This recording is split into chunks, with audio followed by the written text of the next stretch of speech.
बिहार विधानसभा चुनाव 2025 जैसे जैसे नजदीक आ रहा है, राजनीतिक दलों की जनसंपर्क गतिविधियां और तेज होती जा रही हैं।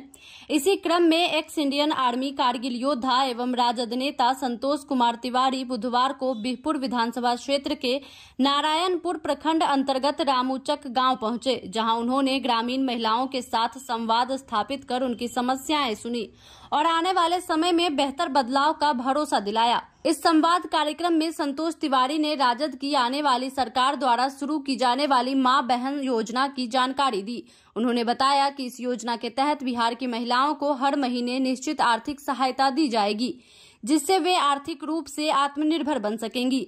वहीं तिवारी ने कहा कि यह योजना खासतौर पर गरीब, मजदूर, विधवा और अकेली महिलाओं के जीवन को सहारा देने के लिए लाई जा रही है, जिससे वे अपनी बुनियादी जरूरतों को बिना किसी पर निर्भर हुए पूरा कर सकेंगे।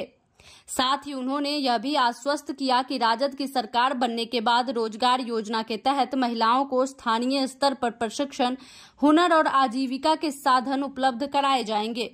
उन्होंने कहा कि अब समय आ गया है कि जब बिहपुर की महिलाएं सिर्फ रसोई तक सीमित न रहकर आर्थिक रूप से भी सशक्त बने और समाज में एक सम्मानजनक स्थान हासिल करें। गांव की महिलाओं ने तिवारी की इस पहल का गर्मजोशी से स्वागत किया और उनसे घरेलू हिंसा, राशन कार्ड, चिकित्सा सुविधा, लड़कियों की पढ़ाई जैसे कई ज्वलंत मुद्दों पर भी सवाल पूछे, जिनका उन्होंने धैर्यपूर्वक उत्तर देते हुए समाधान के आश्वासन दिए।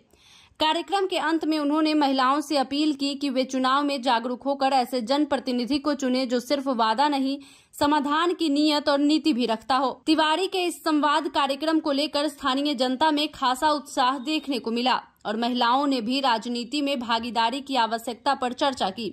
यह जनसंपर्क अभियान न केवल चुनावी रणनीति का हिस्सा था, बल्कि महिलाओं के साथ जुड़कर समाज के सबसे मजबूत स्तंभ को सशक्त बनाने की दिशा में एक सार्थक प्रयास के रूप में देखा जा रहा है।